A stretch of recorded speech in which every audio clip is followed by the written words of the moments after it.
ओम अखंडानंद संबोधो वंदनाद्यस्य जायते गोविंदं तमहं वंदे चिदानंदतनुं गुरुम् अखंडं सच्चिदानंदम् अवाङ्मनसगोचरम् आत्मानमखिलाधारम् आश्रये भीष्टसिद्धये यदा लंबोदरं हन्ति सतां प्रत्यूहसंभवम् तदा लंबे दयालंबं लंबोदरपदाम्बुजम्। श्री सद्गुरुचरणारविन्दाभ्यां नमः।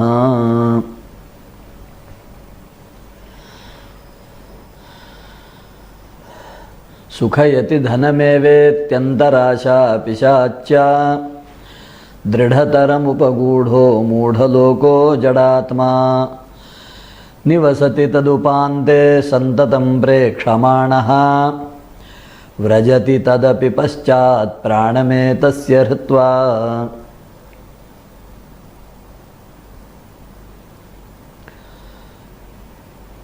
भगवत पूज्यपाद शंकराचार्य जी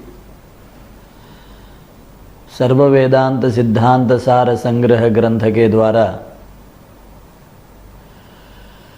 अखंड आनंद की प्राप्ति, अखंड आनंद स्थिति और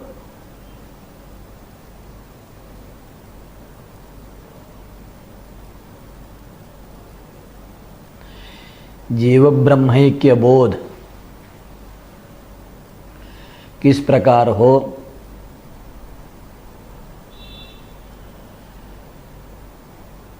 इसी को समझाने के लिए सुलभ मार्ग इस ग्रंथ के द्वारा प्रशस्त करते हैं।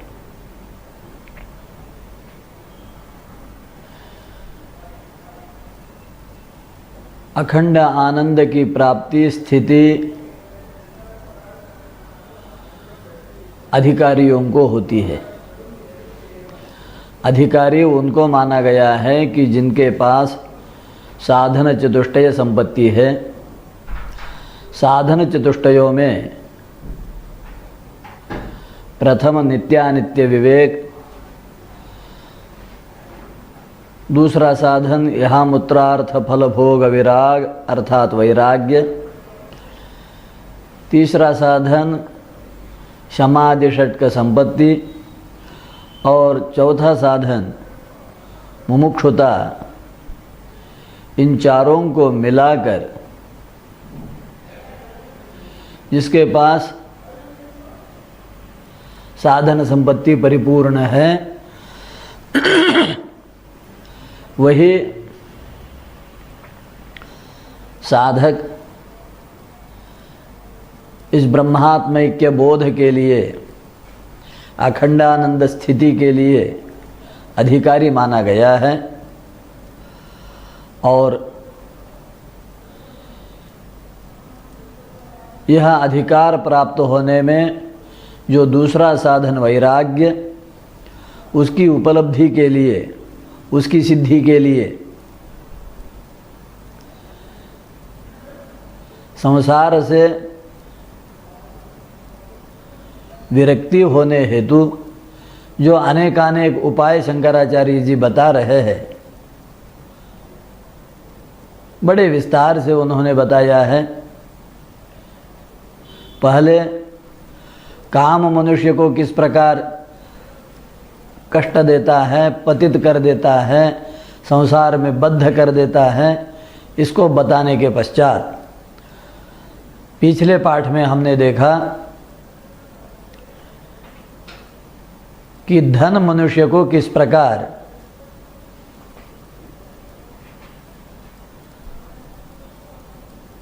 पतित कर देता है।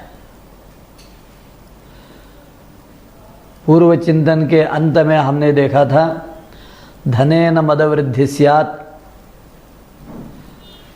और इस प्रकार अंततः बुद्धिनाशात् प्रणश्यति।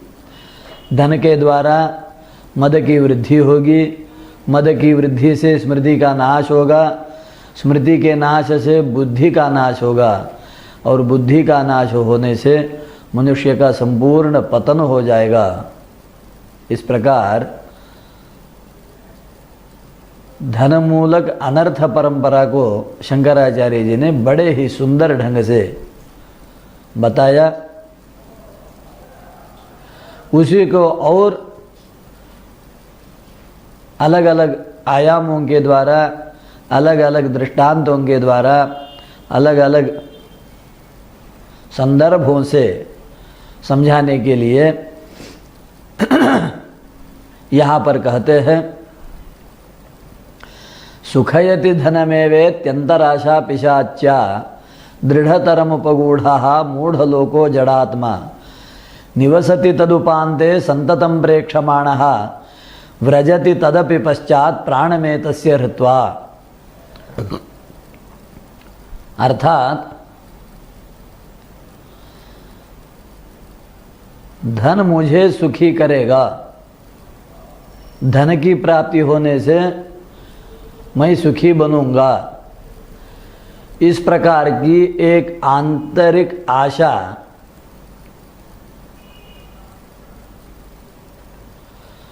मनुष्यों में दिखती है कि धन से मैं सुखी होता हूं। परंतु आचार्य कहते हैं कि ये पिशाची है। धन से मैं सुखी होऊंगा, इस प्रकार का जो भाव, इस प्रकार का जो विचार, इस प्रकार का जो चिंतन मनुष्य करता है, वास्तव में यह पिशाची के द्वारा अत्यंत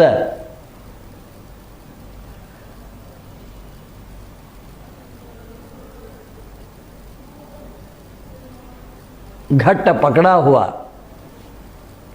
एक मूढ़ मनुष्य, जड़ मनुष्य इस प्रकार का चिंतन करता है। वास्तव में यह पिशाची, आशा रूपी पिशाची क्या करती है? तो आचार्य कहते हैं, निवसति तदुपान्ते संततम प्रेक्षमाणः।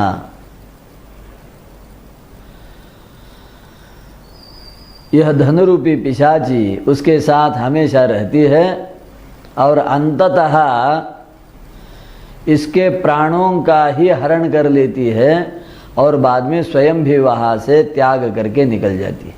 अर्थात मनुष्य के मृत्यु तक यह पिशाची उसको छोड़ती नहीं है। यह पिशाची नहीं छोड़ती है का तात्पर्य है, धन से मैं सुखी होना है, धन मुझे सुखी करेगा, धन से सुख की प्राप्ति होगी। यह भाव ही पिशाच भाव है और वही मनुष्य को जकड़ देता है।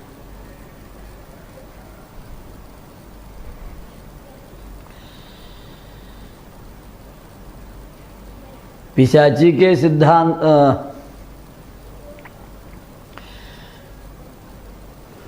पिशाची के उदाहरण से एक प्रकार उन्होंने मनुष्य का कैसा पतन होता है यह दिखाने के पश्चात आगे और दूसरी तरह से बता रहे हैं, संपन्नः अंधवदेव किंचिद परम नो वीक्षते चक्षुषा सद्भिर्वर्जित मार्ग एव चरति प्रोत्सारितो बालिशैः तस्मिन्नेव मुहुस्खलन प्रतिपदं गत्वान्धकूपे पतति अस्यांधत्व निवर्तकौषधमिदं दारिद्र्यमेवांजनम। जिसको धन मिल गया, मान लीजिए कि पिशाची ने धन से सुखी होगा इस बात को लेकर जीवितांत उसको सताया, कष्ट दिया, पकड़ के रखा। अब किसी को मान लीजिए कि धन मिल गया और वो संपन्न हो गया, और धन के प्राप्ति से जो संपन्न है उसका कैसा होता है जीवन, तो उसको यहाँ पर आचार्य बताते हैं, वो अंधा बन जाता है, अंधे जैसा बन जाता है। अंधवत एव, जैसा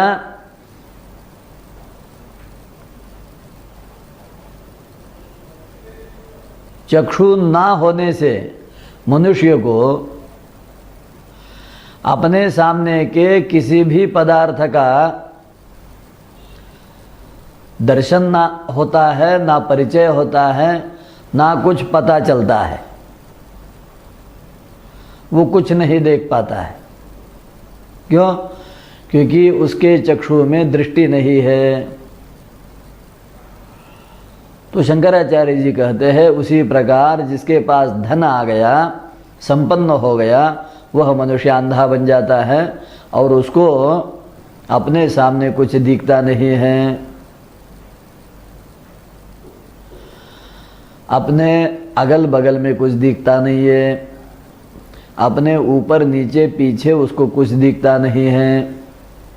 नो वीक्षते चक्षुषा, वो आँखों से कुछ देखता नहीं है, अंधा बन जाता है, अंधे जैसा बन जाता है। संपन्न होने से इतना बड़ा असर उसके जीवन में होता है। और फिर वो क्या करता है? तो कहे सद्भिर्वर्जित मार्ग एव चरति। सज्जनों ने, सत्पुरुषों ने, सदाचार संपन्नों ने, संत महात्माओं ने जिस आचरण को निषिद्ध कहा है, जिसको त्याग दिया है, जिसको दूर रखने को कहा है, जिससे हटने को कहा है, उसी में उसकी प्रवृत्ति होती है, वही करने में उसका मन लगता है। और बालकों जैसा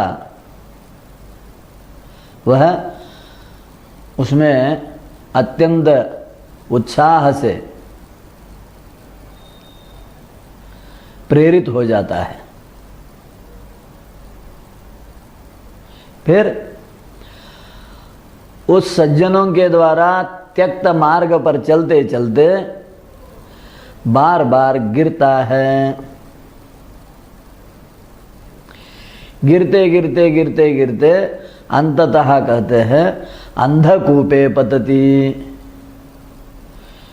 गहन अंधकार जिसमें भरा हुआ है, ऐसे कूप में गिर जाता है। जहाँ प्रकाश नहीं है, जहाँ कोई भोग पदार्थ नहीं है, कोई अच्छी बात नहीं है, ऐसे अंधकार से परिपूर्ण कुआं में वो गिर जाता है। और इस प्रकार वह अपने जीवन में संपन्नता आने के पश्चात सुखी होने के बजाय दुख में ही, कष्टों में ही गिर जाता है। तो उसके दुखों को, कष्टों को मिटाने के लिए और उस घने अंधेरे से भरे कुएं से बाहर निकालने के लिए उसको दृष्टि देकर सभी पदार्थों को दिखाने के लिए अगर कोई बहुत सुंदर औषधि है, कोई अंजन है, तो आचार्य यहाँ कहते हैं कि वो औषधि, वो अंजन यही है जिसको दारिद्र्य कहते हैं। अस्य अंधत्व निवर्तकम औषधम इदम दारिद्र्यमेवांजनम। उस अंधत्व को निकालने के लिए औषध और अंजन दारिद्र्य है। इस बात को समझना चाहिए। धन की आशा से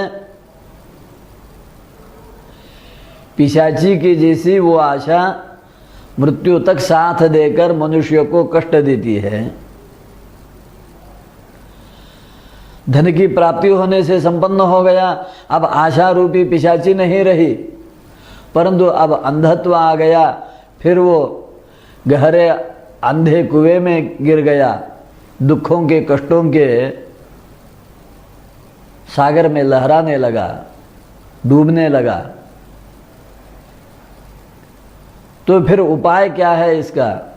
तो आचार्य जी ने कहा दारिद्र्यमेवांजनम, दारिद्र्य ही एक ऐसा अंजन है, एक ऐसी औषधि है जिसके कारण यह अंधापन मनुष्य को नहीं आता है।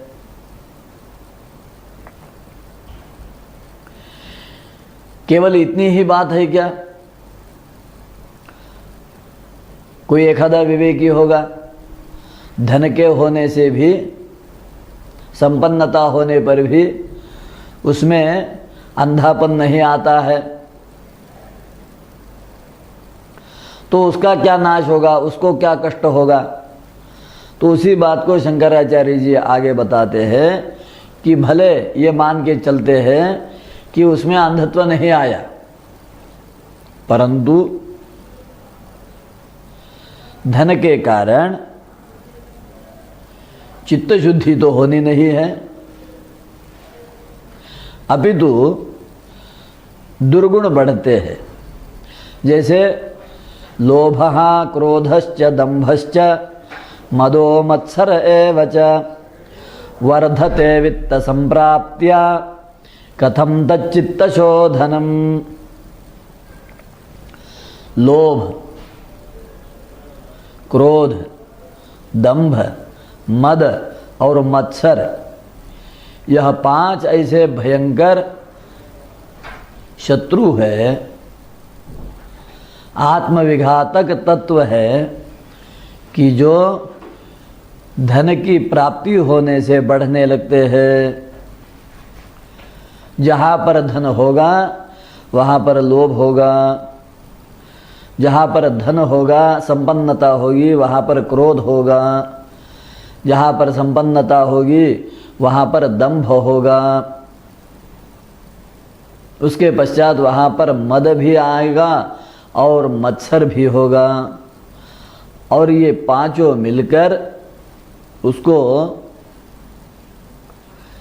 धीरे धीरे धीरे धीरे धीरे धीरे गिराते जाएंगे, जड़ बनाते जाएंगे, कष्ट देते रहेंगे, उसका अविवेक बढ़ाते रहेंगे। यही उनका परिणाम होगा। किसी भी प्रकार धन की प्राप्ति होने से चित्त की शुद्धि होने नहीं है। अधिक धन हो गया, संपन्नता हो गई और जीवन में चित्त विशुद्ध हो गया, ऐसा कहीं नहीं दिखाई दिया है। जहाँ भी चित्त की शुद्धि दिखती है वहाँ पर धन की उपलब्धि नहीं होती। अर्थात धन संपन्नता और चित्त शुद्धि ये दोनों परस्पर विरुद्ध है, एक जगह नहीं रह सकते। अच्छा, कोई कहे कि ठीक है चित्त शुद्धि का हम बाद में देखेंगे, लेकिन आज हमारे पास संपत्ति है और संपत्ति के कारण हमें सभी प्रकार के सांसारिक सुख उपलब्ध हो रहे हैं, हमारा सुख बढ़ रहा है, हमारा दुख घट रहा है। तो आचार्य जी आगे कहते हैं ये भी भ्रम है। सोच के देखिए, अलाभाद् द्विगुणं दुःखं वित्तस्य व्यय संभवे ततोपि त्रिगुणं दुःखं दुर्व्यये विदुषामपि।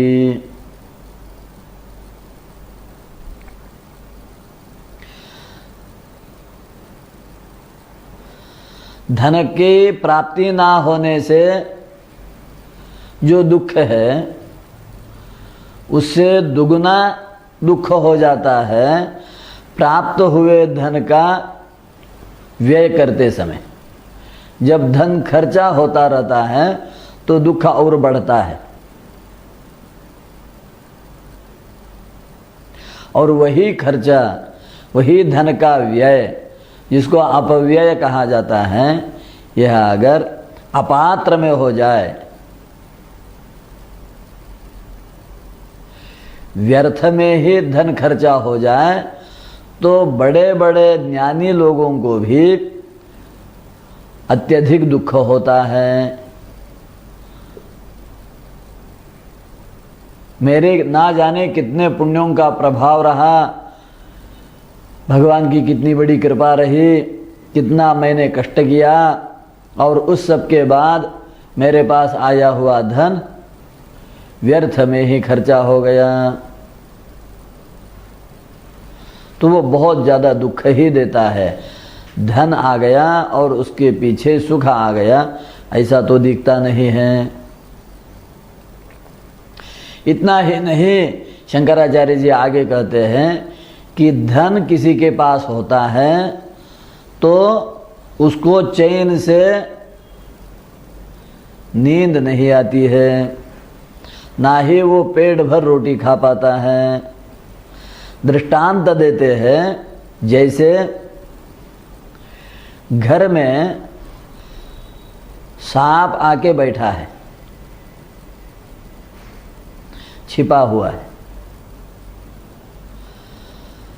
तो घर में जब तक सांप है तब तक जिस प्रकार मनुष्य घर में चैन से नहीं बैठ सकता है, ना ही चैन से खा सकता है, सो सकता है, उसी प्रकार धन जीवन में आने से मनुष्य के जीवन में सुख शांति नहीं रहती है।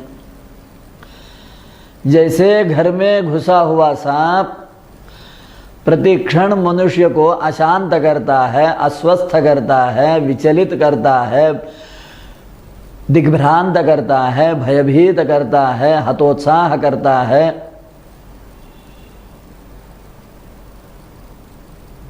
ठीक उसी प्रकार जब तक उसके पास धन रहेगा तो वो उसको चैन से सोने नहीं देगा।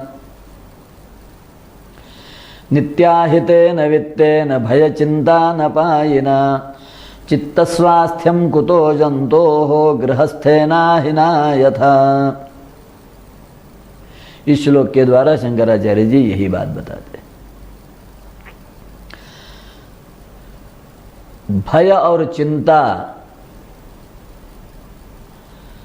धन के साथ अवश्य ही रहेगी। जब तक धन रहेगा तब तक भय रहेगा, जब तक धन रहेगा तब तक चिंता रहेगी। जैसे जब तक घर में सांप रहता है तो भय और चिंता होती है, उसी प्रकार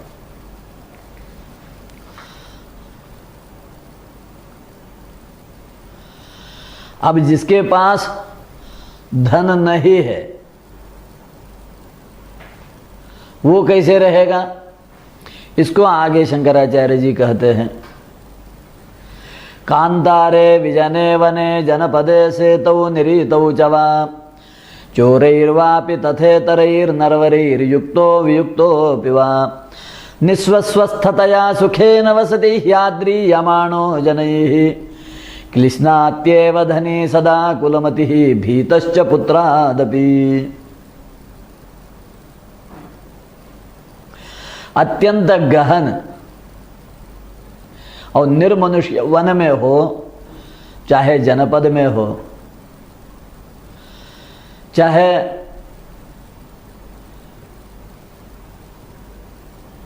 जल के बड़े प्रवाह के मध्य में हो, चाहे किसी सेतु पर सुरक्षित हो, चाहे चोर डाकुओं से घिरा हो, चाहे सज्जनों से घिरा हो, जिसके पास धन नहीं है, निस्वहा, वो स्वस्थतया सुखेन वसति, वो स्वस्थ रहेगा, अर्थात अपने में मस्त रहेगा। आत्मस्थिति में, आत्म अनुभूति में, आत्म सुख में वो मस्त रहेगा, आनंद मग्न रहेगा। आवश्यकता नहीं है कि लोग उसका आदर करें या ना करें।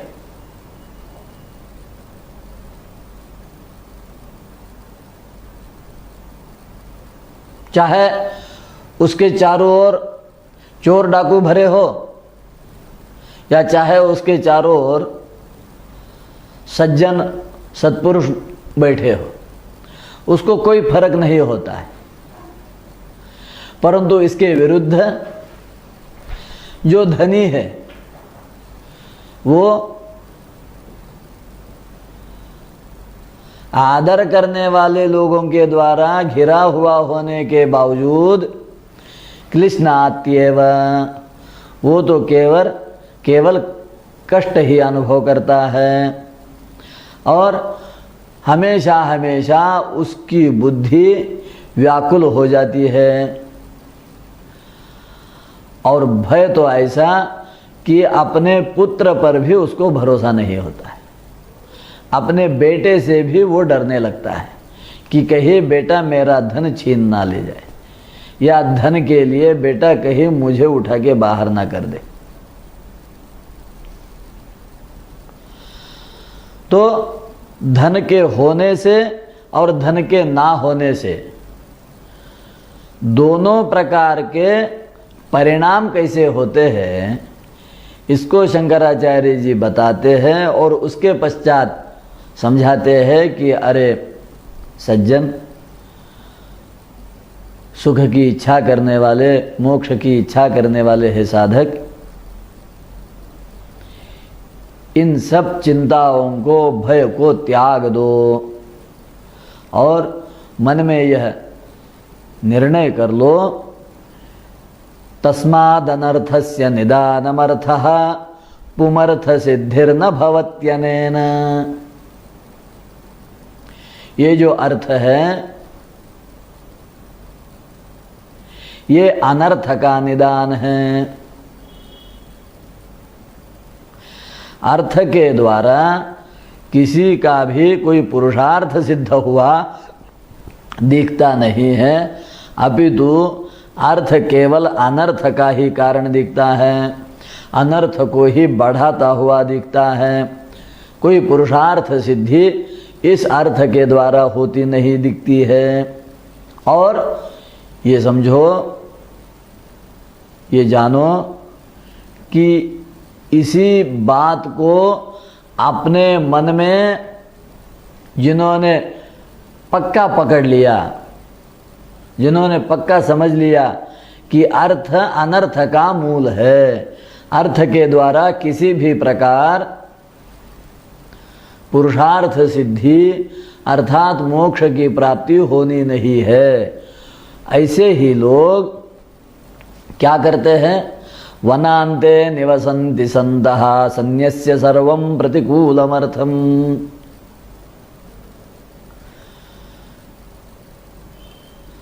जो अत्यंत प्रतिकूल ऐसा अर्थ है उसका त्याग कर देते हैं और वन में जाके सुख से निवास करते हैं।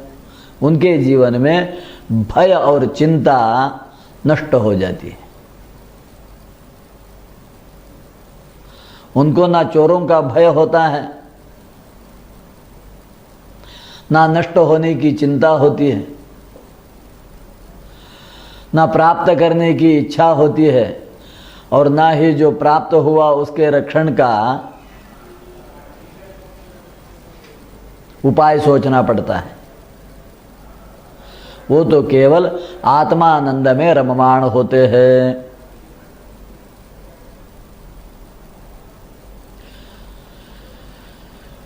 फिर जो लोग इस प्रकार वन में चले जाते हैं और अनर्थ के मूल और सर्व के प्रतिकूल अर्थ का त्याग करके जिन्होंने वन का आश्रय ले लिया,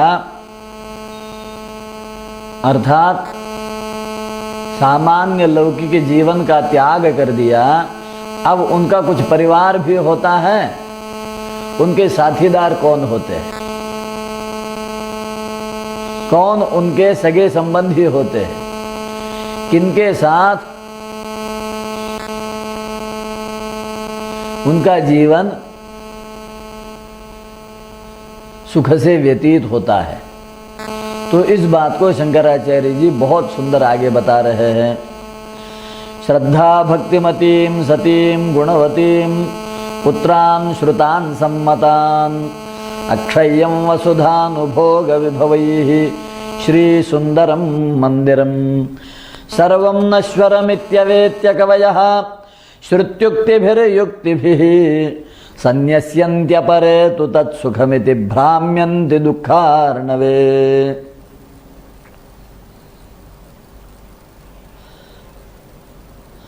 श्रद्धा और भक्ति इन दो गुणों से परिपूर्ण अपनी जो मति, उसी को वो अपनी सती बना लेते हैं।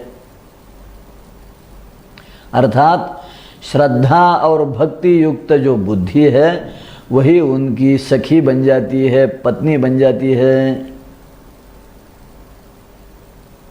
और जो उन्होंने वेदों का, शास्त्रों का श्रवण किया है, ज्ञान अर्जित किया है, वही उनके पुत्र बन जाते हैं। और भूतल पर उपलब्ध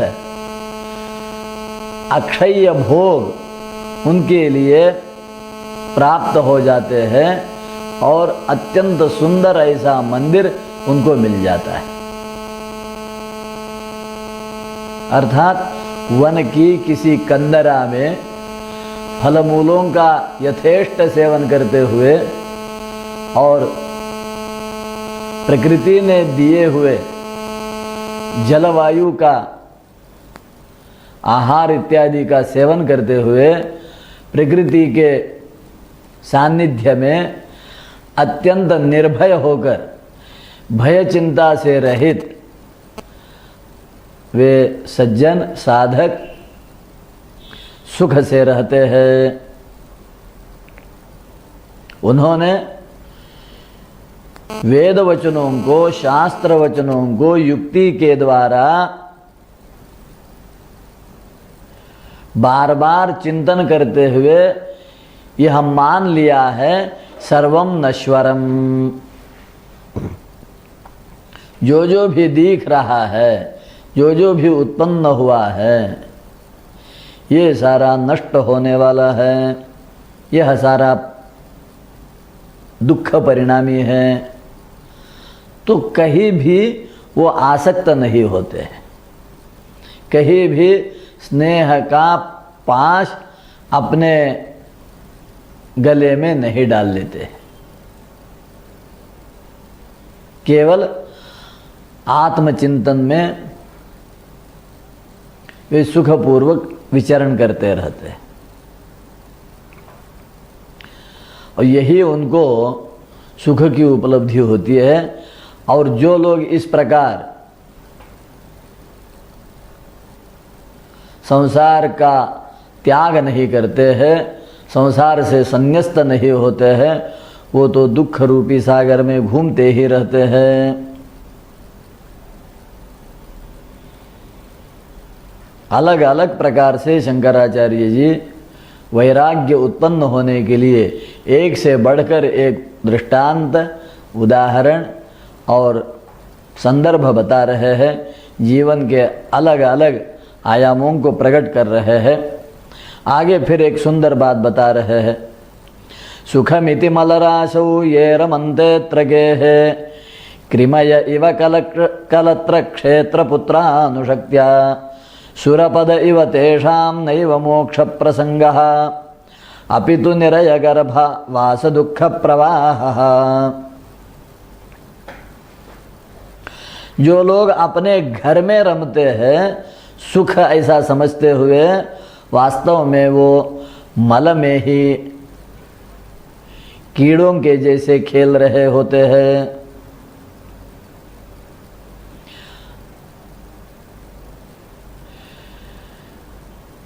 गोबर में जिस प्रकार छोटे छोटे कृमि होते हैं और वहीं पर उनका जीवन चलता है और वही वो खेलते रहते हैं, तो आचार्य कहते हैं कि कलत्र क्षेत्र पुत्र अर्थात लोकेशना, वित्तेषणा, दारेषणा, इनके चंगुल में फंसे हुए वे लोग विष्ठा के कृमि जैसे यहीं पर रमते रहते हैं। उनके लिए मोक्ष कभी भी प्राप्त नहीं होता है, मोक्ष उनके लिए असंभव हो जाता है। अपितु वारंवार गर्भावास और वारंवार मृत्यु, जरा, व्याधि, इस चक्र में, प्रवाह में वे पतित होकर घूमते रहते हैं। मोक्ष की वार्ता भी उनसे बहुत दूर हो जाती है। तो मोक्ष की वार्ता किनके लिए सुलभ होती है? तो उस बात को आचार्य जी आगे कहते हैं, येषाम् आशा निराशा स्यात् दारापत्य धनादिषु तेषां सिद्ध्यति नान्येषां मोक्षाशाभिमुखी गतिः। पत्नी, पुत्र और संपत्ति, इस पर आशा को जिन्होंने निराशा में, आसक्ति को अनासक्ति में,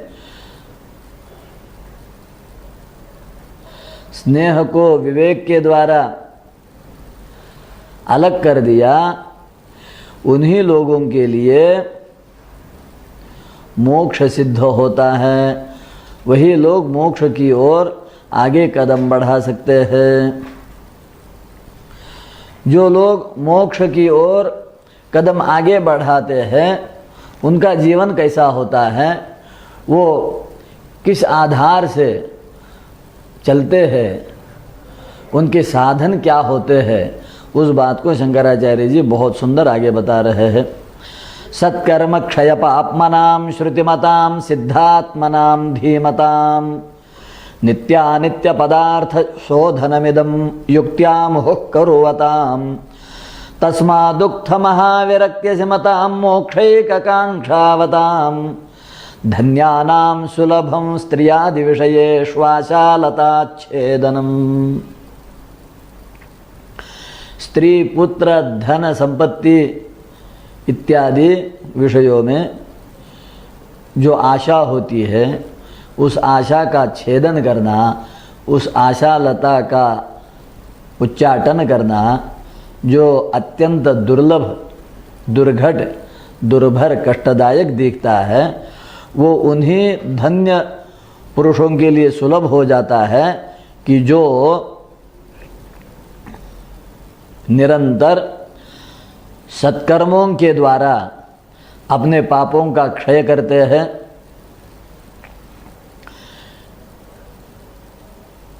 वेदों के द्वारा प्रतिपादित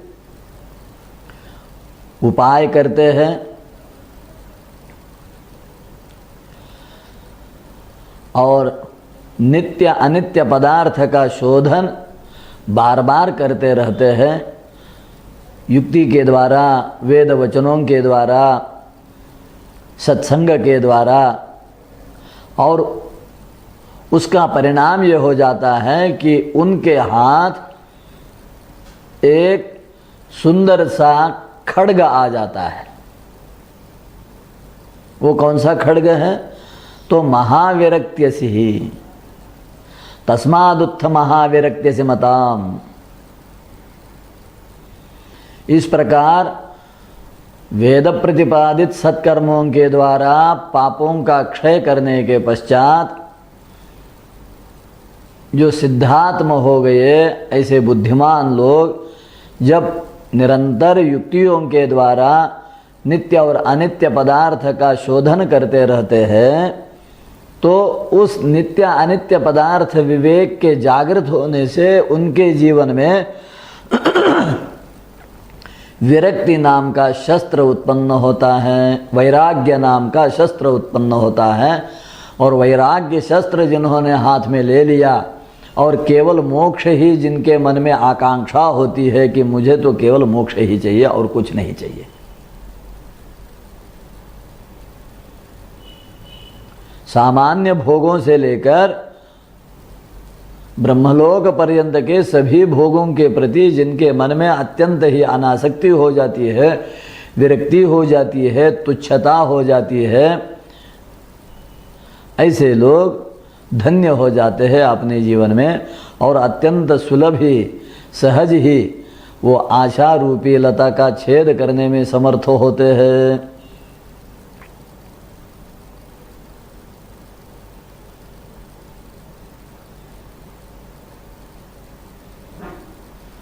फिर शंकराचार्य जी आगे और एक सुंदर बात बताते हैं।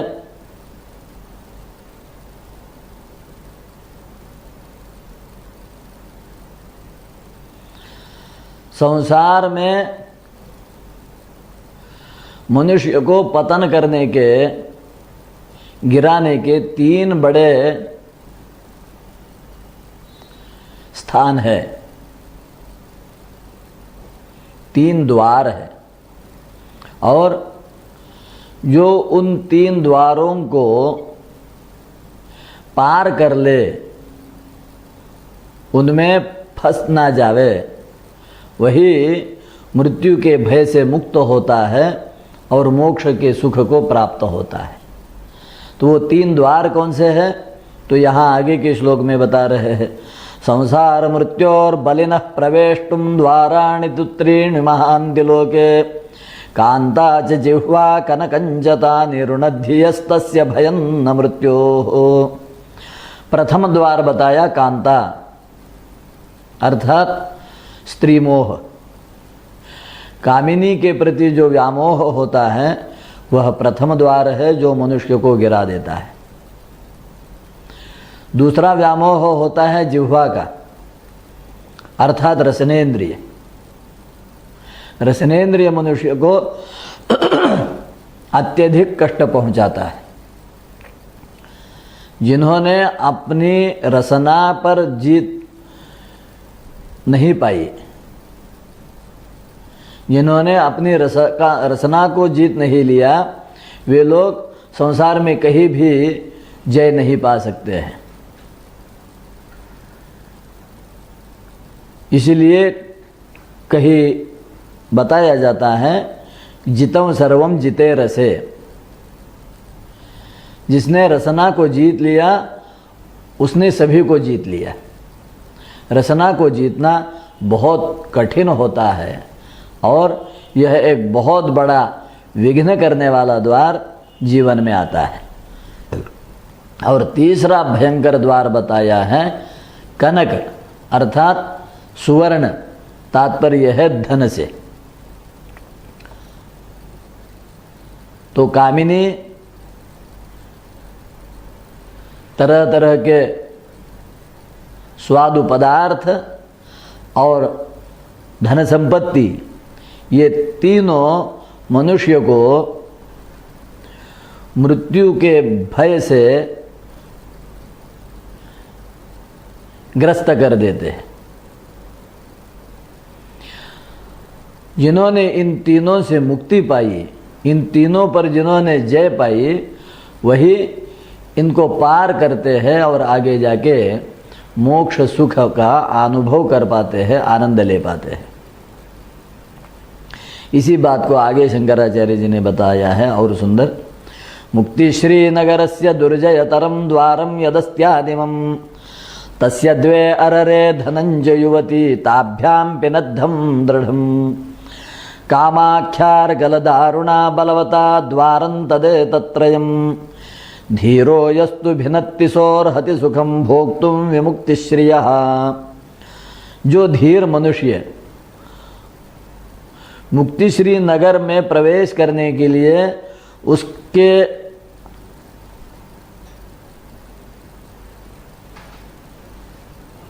प्रथम द्वार पर ही, जो अत्यंत दुर्भेद्य है, दुर्जयतर है, अत्यंत कठिन है, अत्यंत दृढ़ है। और वो द्वार क्या है? तो कहते हैं तस्य द्वे अररे। उस द्वार के 2 बाजू में 2 बड़े भयंकर शत्रु है। एक ओर होता है धन और एक ओर होती है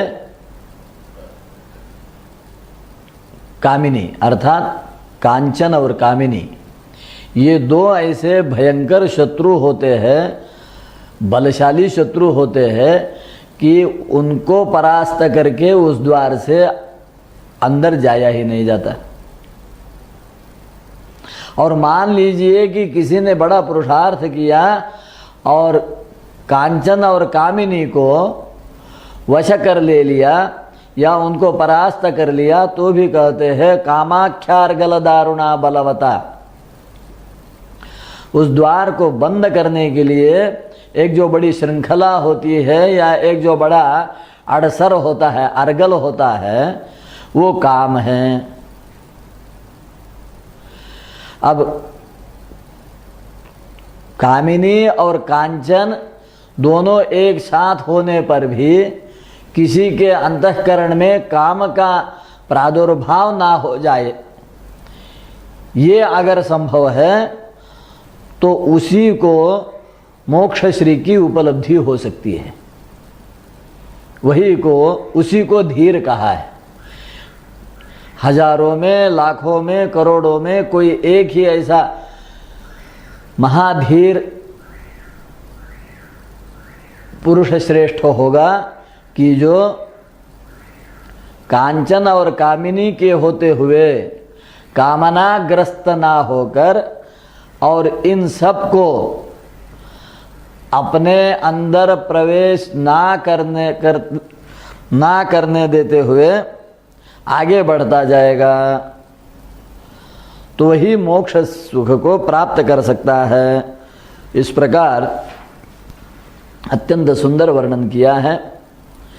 फिर आगे कहते हैं कि जब वो आगे जाएगा, इनके साथ लड़ेगा, कांचन, कामिनी और काम, इन तीनों के साथ लड़ना है, तो उसको सिद्धता करनी पड़ेगी।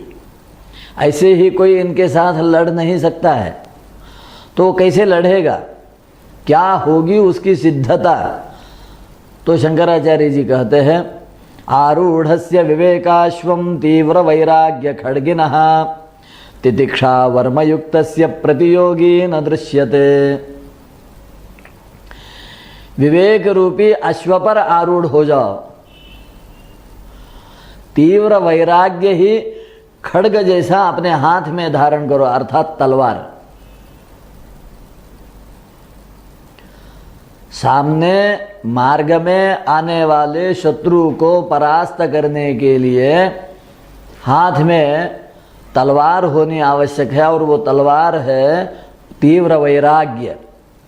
और तीव्र गति से आगे बढ़ने के लिए अश्व की आवश्यकता है, तो वो अश्व है विवेक।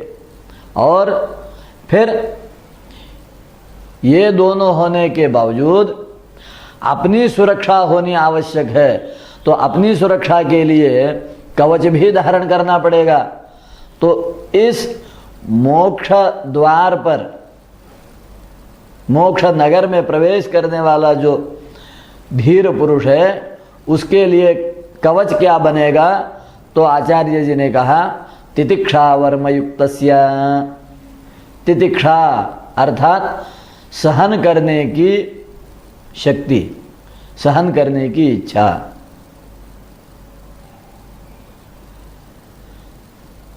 सभी प्रकार के द्वंद्वों को शांत रह के जो सहन कर ले,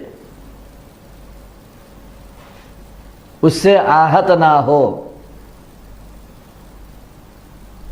अनुकूल प्राप्त होने से उत्साही हो जाए और प्रतिकूलता होने से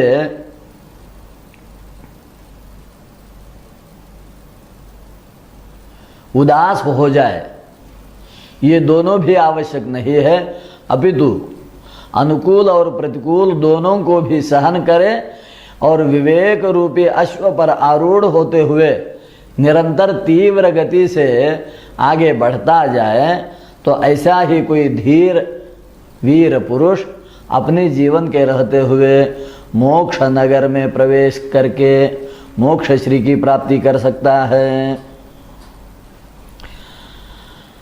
विवेकजाम तीव्र विरक्तिमेव मुक्तेर्निदानं निगदन्ति सन्तः तस्माद् विवेकी विरतिं मुमुक्षुः संपादयेत्तां प्रथमं प्रयत्नात्। वैराग्य के प्रकरण का समारोप करते हुए शंकराचार्य जी अब अंतिम सिद्धांत बता रहे हैं।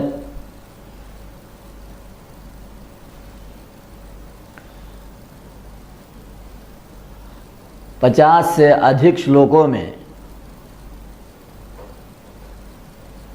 धन, काम, आशा किस प्रकार मनुष्य को संसार में फंसा देते हैं, भय, चिंता, शोक, दुख उत्पन्न करते हैं और पुनः पुनः मनुष्य को जन्म मरण के संसार चक्र में ही बांध के रखते हैं, इसको अनेकों प्रकारों से समझाने के पश्चात अब अंतिम सिद्धांत शंकराचार्य जी यहाँ बता रहे हैं। विवेकजाम तीव्र विरक्ति में व विवेक के कारण उत्पन्न जो तीव्र वैराग्य है, अत्यंत कठोर वैराग्य है, वो एकमात्र ही मुक्ति का उपाय बताया है, मुक्ति का साधन बताया है, मोक्ष के लिए आवश्यक सामग्री बताया हुआ है। और इसलिए जो भी मोक्ष की इच्छा करता है, अर्थात मेरे जीवन में अखंड आनंद की प्राप्ति हो,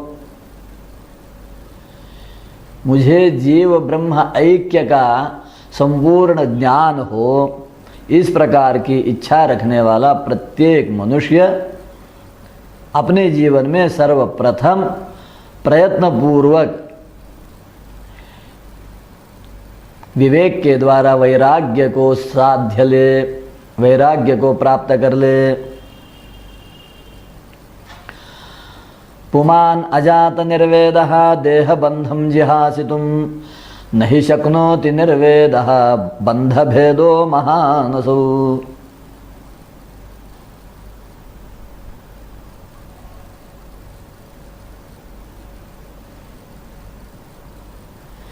जिसमें वैराग्य उत्पन्न नहीं हुआ वो किसी प्रकार देह बंध का नाश नहीं कर सकता है। घर में रहते हुए कोई भी संसार बंध को नष्ट नहीं कर सकता है, बंध का भेद नहीं कर सकता है। वास्तव में आचार्य जी अंततः पुनः एक बार बताते हैं, वैराग्य रहिता एव यमालय इवालये क्लिश्नन्ति त्रिविधै स्थापैः मोहिता अपि पंडिताः। कितने बार बताएं, कैसे कैसे बताएं, किसको बताएं? दिखता तो यही है, लोग समझ रहे हैं कि हम बड़े बड़े घरों में हैं, बड़े बड़े परिवार में हैं, बड़े सुख से हैं, परंतु वास्तविकता ये है कि ये सारे नरकों में ही बसे हैं। जिनके अंतःकरण में वैराग्य नहीं है, उनका यहाँ भूतल पर रहना नरकवास जैसे ही है, क्योंकि तीनों प्रकार के ताप इनको प्रतिनित्य क्लेश देते ही रहते हैं। और पंडित लोग भी इससे अछूते नहीं है। अभी तो यही दिखता है कि पंडित लोग भी इससे अधिक मोहित होते हैं और संसार के बंधनों में जकड़े हुए त्रिविध तापों से तप्त होते हुए नारकी यातना यहीं पर अर्थात भूतल पर ही भोगते रहते हैं, तथापि वैराग्य को अपना नहीं लेते हैं। तो शंकराचार्य जी को इन सब के प्रति अत्यंत दया आती है और वो बारंबार कहते हैं कि समझो, और इस प्रकार का जो सांसारिक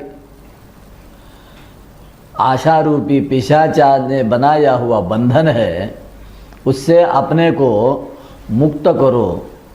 विवेक के द्वारा वैराग्य शस्त्र को उठाओ और तितिक्षा का एक सुंदर सा कवच धारण करो और चल पड़ो, तो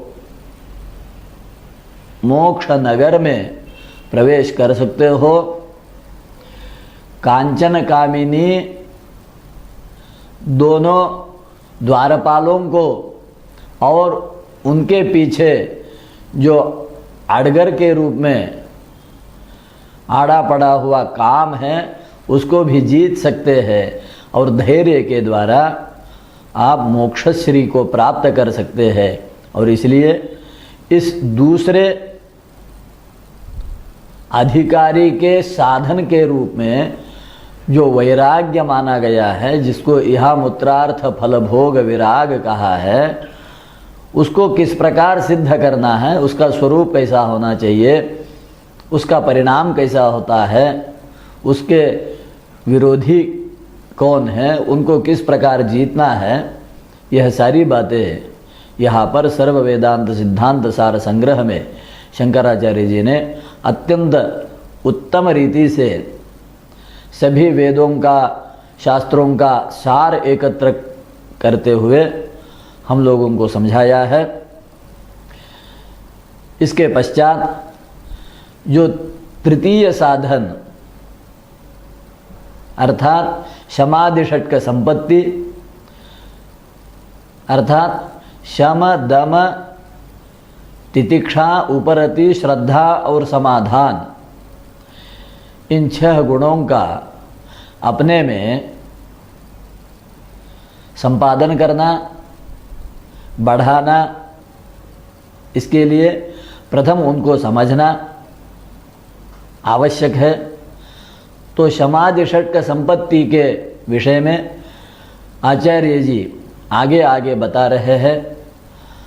तो समाधि षट्क संपत्ति का चिंतन जो आगे आता है उसको हम अगले चिंतन में देखेंगे। आज यहीं पर विराम लेते हैं। श्री सद्गुरु चरणारविंदार्पणमस्तु।